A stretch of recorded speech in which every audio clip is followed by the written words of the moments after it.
अयोध्या में राम मंदिर के मुख्य शिखर पर ध्वज दंड स्थापित कर दिया गया। करीब 42 फुट लंबे ध्वज दंड को क्रेन के जरिए शिखर तक पहुंचाया गया। इस दौरान राम मंदिर ट्रस्ट के महासचिव चंपत राय के साथ ही तमाम गणमान्य भी मौजूद रहे।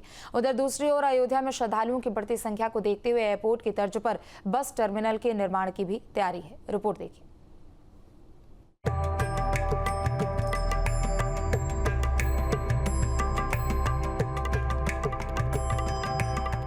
जय श्री राम के जयकारों के बीच अयोध्या में राम मंदिर पर धर्म ध्वजा दंड की स्थापना कर दी गई।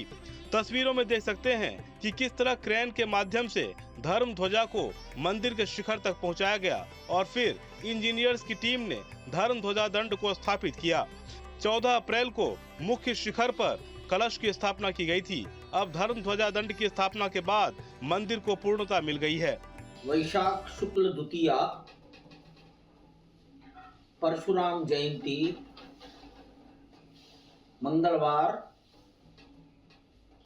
29 अप्रैल 2025 को अयोध्या में श्री राम जन्मभूमि मंदिर के मुख्य शिखर पर ध्वज दंड स्थापित किया गया। ध्वज दंड की लंबाई 42 फीट है। ध्वजदंड लगाने की प्रक्रिया प्रातःकाल 6:30 बजे प्रारंभ होकर 8 बजे संपन्न हुई। राम मंदिर ट्रस्ट के महासचिव चंपत राय ने बताया कि पहले से ही परशुराम जयंती के दिन धर्म ध्वजा की स्थापना के लिए निर्धारित की गई थी। सुबह करीब 6:30 बजे प्रक्रिया शुरू हुई और 8 बजे समाप्त हुई। करीब 1.5 घंटे में ध्वज दंड को मुख्य शिखर पर स्थापित किया गया।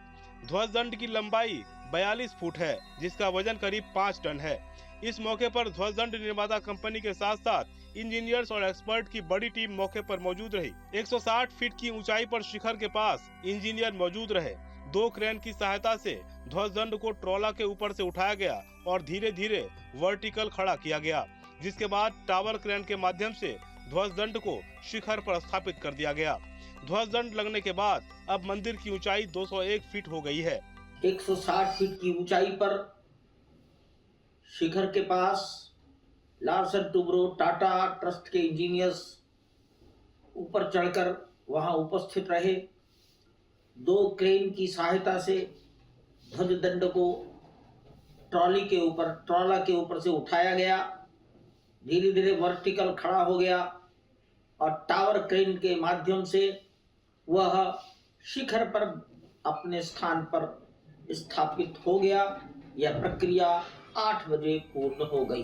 धर्म ध्वज दंड की स्थापना हो जाने के बाद अब इसके प्रथम तल पर राम दरबार की स्थापना का कार्य अगले महीने तक संपन्न होने की संभावना है। राम मंदिर पर धर्म ध्वज दंड की स्थापना के बाद जल्द ही परकोटे के मध्य स्थित देवी देवताओं के 6 मंदिरों पर भी धर्म ध्वज दंड लगाए जाएंगे। उधर दूसरी ओर अयोध्या में श्रद्धालुओं की बढ़ती संख्या को देखते हुए योगी सरकार बुनियादी ढांचे के विकास में भी जुटी है।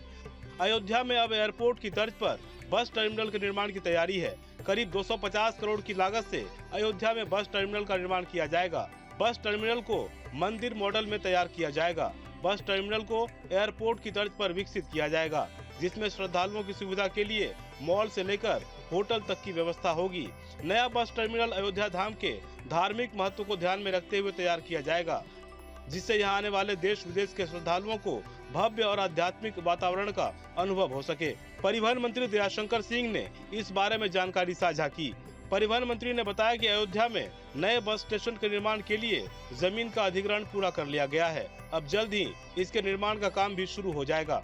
देखिए, अयोध्या के जो हमारे बस डिपो है उसके बगल में हमारी पहले से जमीन निर्धारित थी और वहाँ पर हम लोग एक हवाई अड्डा की तरह बस अड्डा बनाने के लिए हम लोगों ने ओमेक्स कंपनी को अभी टेंडर दिए हैं और आप देखेंगे कम से कम 250 करोड़ रुपया से ज़्यादा की लागत से तो बस अड्डा बनेगा।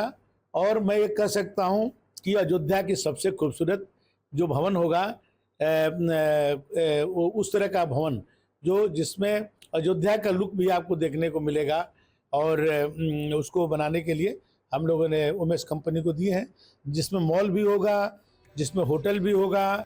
अयोध्या में राम मंदिर निर्माण के बाद से ही यहाँ श्रद्धालुओं की संख्या में तेजी से इजाफा हुआ है। देश और विदेश से बड़ी संख्या में श्रद्धालु यहाँ दर्शन के लिए पहुँच रहे हैं, जिससे धार्मिक पर्यटन को भी बढ़ावा मिल रहा है और यही वजह है कि सरकार भी अब श्रद्धालुओं की सुविधा का पूरा ख्याल रख रही है। Team news state.